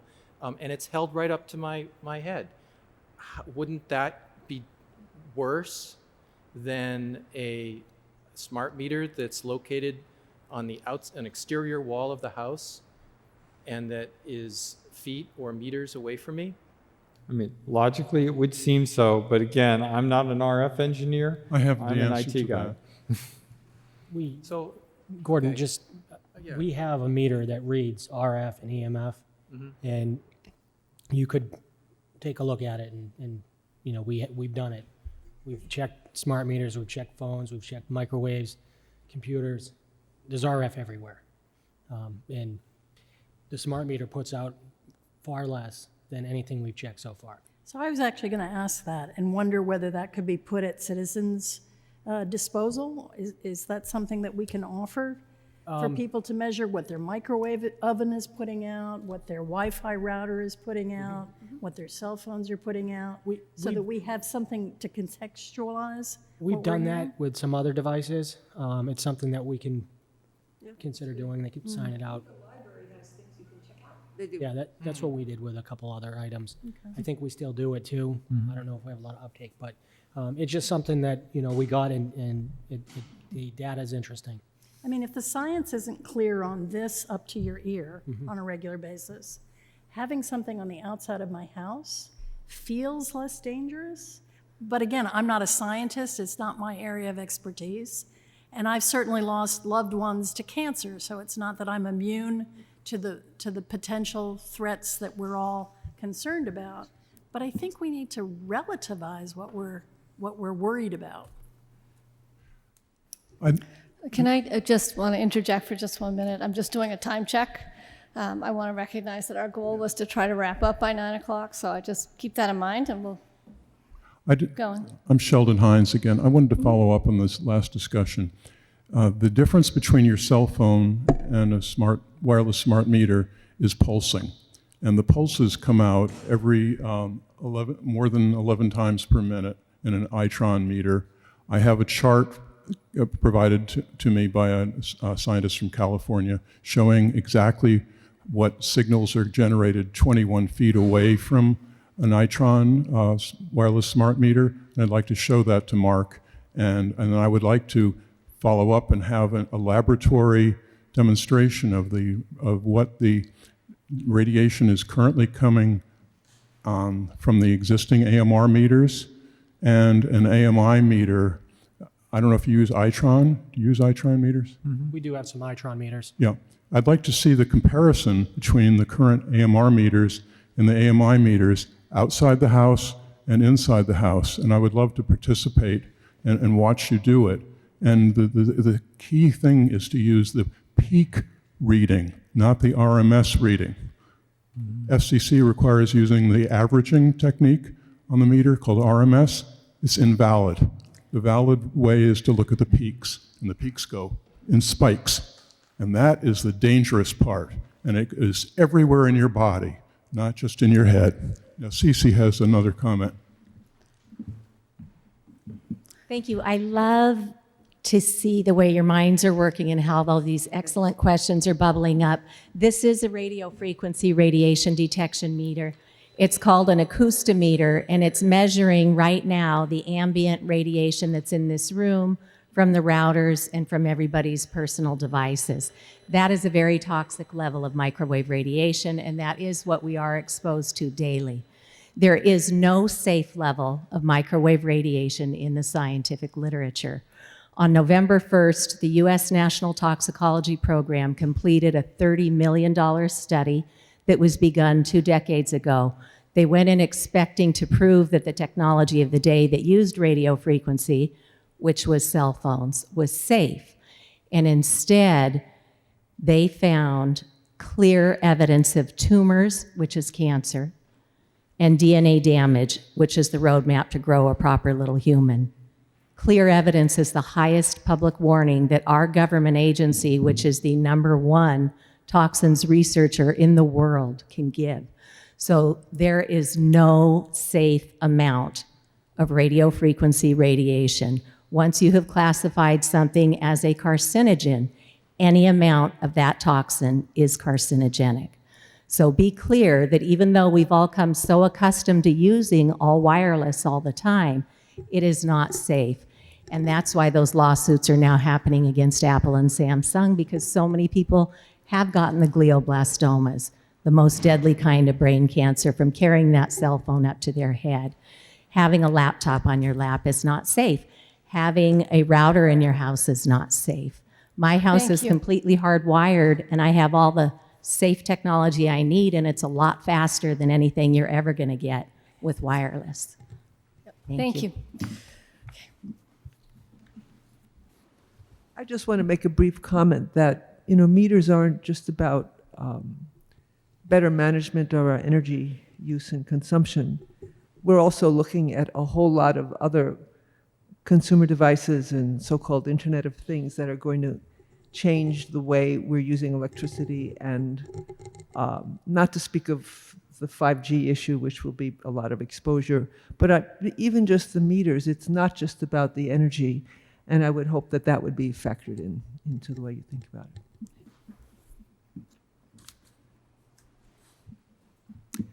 David Allen, can I get this thing at the right level here? David Allen, Heathbridge Road.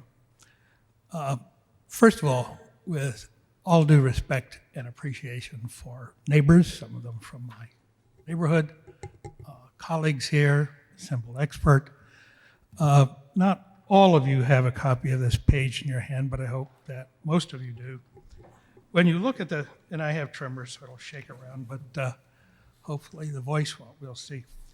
You look at the title of it, it's Electromagnetic Fields, which is, of course, typically abbreviated to EMF, cell phones, and cancer. And we see that the two sections on it are summaries from 53 pages, at least when printed from the internet, of findings. And these findings come from what's called the National Cancer Institute, which is one of the National Institutes of Health. This is entirely current information. There are two fact sheets we're going to consider tonight, just one of them that's relevant. The date on it is in January of this year. We're concerned tonight with EMF. You discover there's a section there on cell phones. The fact sheet on EMF is 24 pages long and printed. Let's focus on the two quotes there just so we're clear what NIH concludes.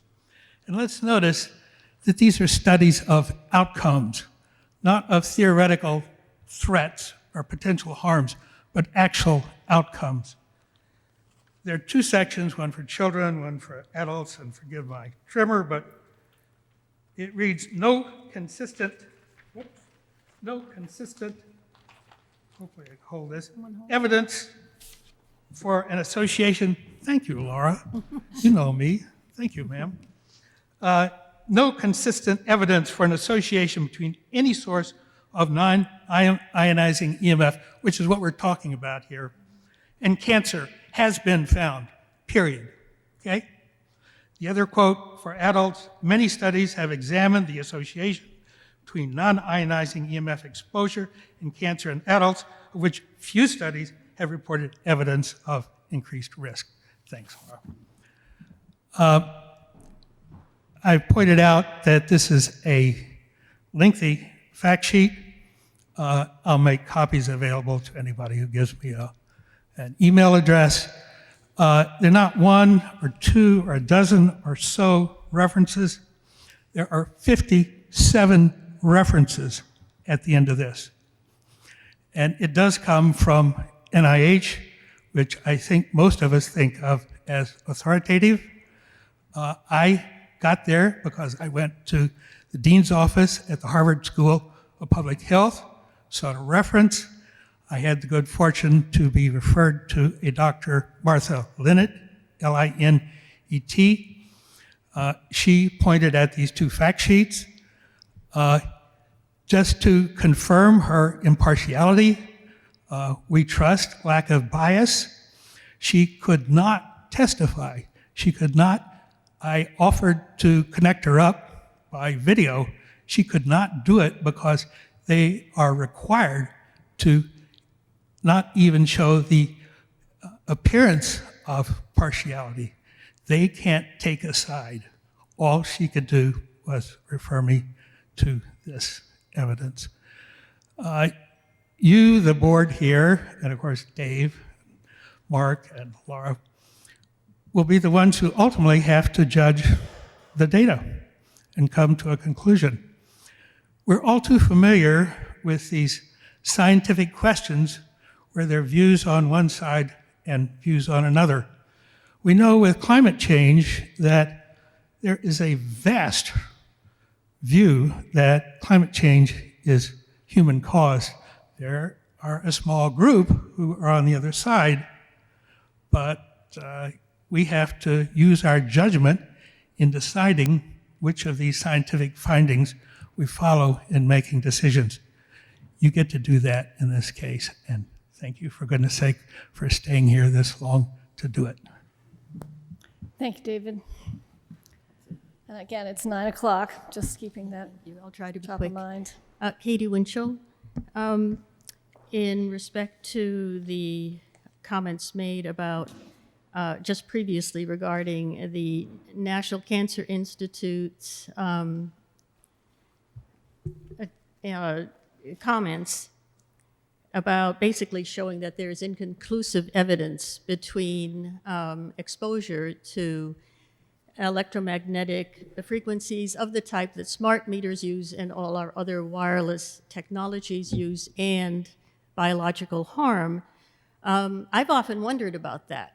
And after doing a little research, what I have found is that a number of the things that they refer to, and by the way, there are over 1,800, there are thousands of scientific studies and reports done, peer-reviewed, published, that have made this correlation. So it puzzled me why the National Cancer Institute would not have. Very often what happens is, it depends on which studies you look at. When you look at all the studies, what people have found is that when you separate out the studies that have been independently funded versus the studies that have been funded by industry, what happens is that the story is very different. The inconclusive story happens when the two are lumped together. When you separate them out, 70% of the studies indicate a correlation, an established, demonstrated correlation between exposure and harm. Whereas when you lump the industry and the independent studies together, it's kind of wishy-washy, maybe 50-50, inconclusive. So that's a piece that I would also ask that you take into account as you do your studies. Thank you.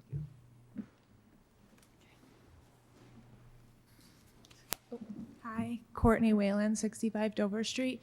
I just want to make a comment just about the handout that we had got, because I just wanted to say that the World Health Organization has classified radiofrequency radiation as a 2B carcinogen, which is possibly carcinogenic to humans. And also the US government's National Toxicology Program conducted a $25 million multi-year study and found direct links to increased malignant schwannomas and some evidence of carcinogenicity with the development of tumors of the adrenal medulla and malignant gliomas in rats. So, and then Katie had just mentioned there's over 1,800 peer-reviewed studies. So I just am wondering what sort of analysis are you guys going to be doing on the health safety to the Concord citizens with these AMI meters?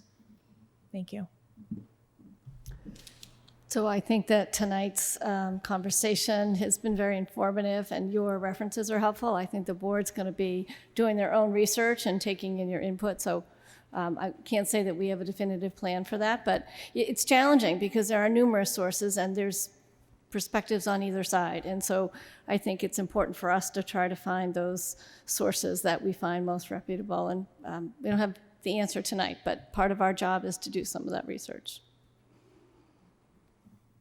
Hi, Alicia Boyajian, 33 Stowe Street. I just had two quick comments. One was about the environmental concerns, and no one has mentioned it yet, but there is also a separate body of evidence talking about the impact of not necessarily just one meter, but the impact of a neighborhood of meters and that level of radiation on the natural environment, on plants, on trees.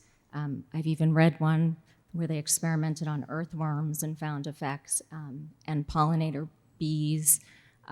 So it's not just about human health impact, it's about overall environmental impact. Secondly, I just wanted to point out that there are a lot of families in Concord, and a lot of them were sitting on the back and had to get home to their kids, but we're actually thinking about wireless from all devices. So we are working hard to educate ourselves and make healthy rules for our families and for our kids with cell phones and routers. And we have a great router now that turns itself off at 9 o'clock, which is great. So it's not just about the smart meters. This is a wider conversation, and it's not taken out of context. We really care about this. And the last thing I want to say is that we are enthusiastic subscribers to the fiber optic network. It's awesome.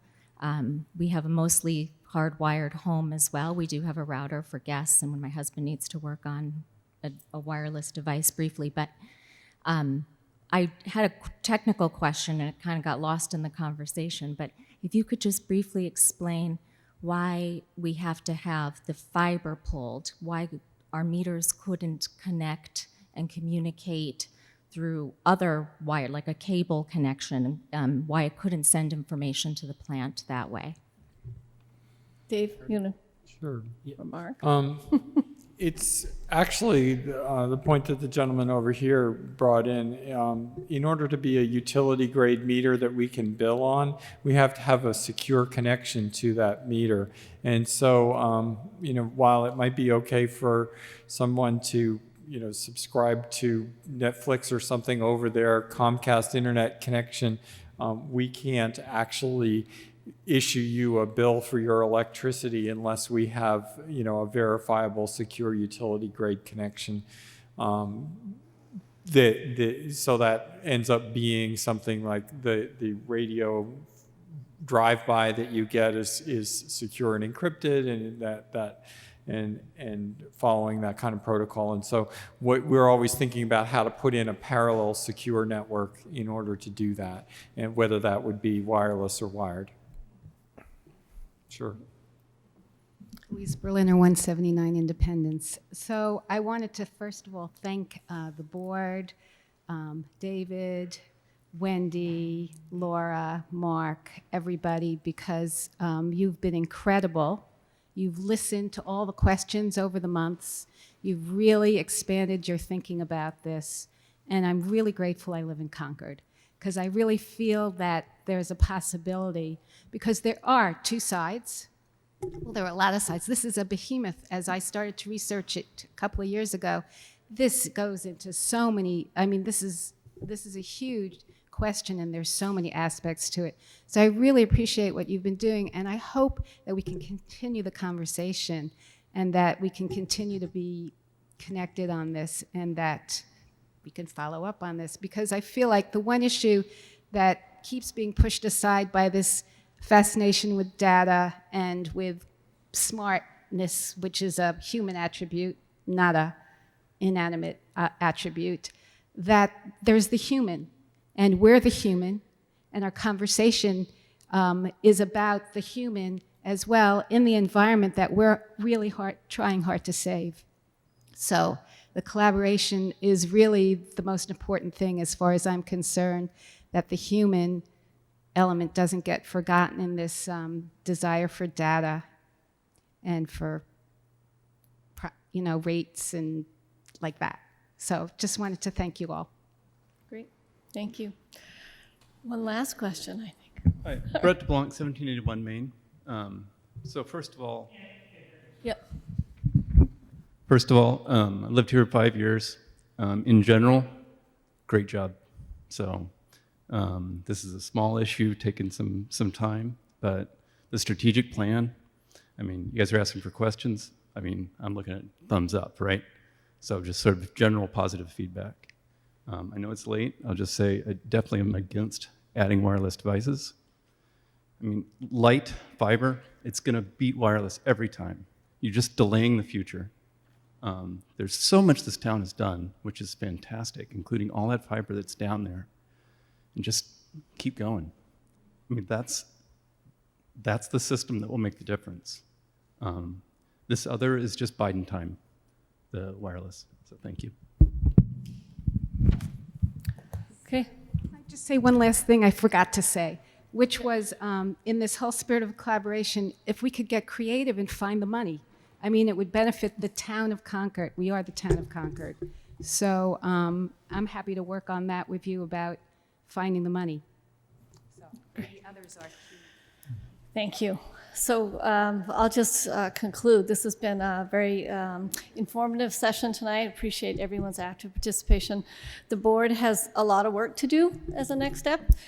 You heard that we've really just begun the planning phases, and we're taking in the information. We're looking at technology options, looking at expenses, and so our next steps are to do a lot more homework. So thank you for your attendance tonight, and we appreciate your feedback and input. Thank you.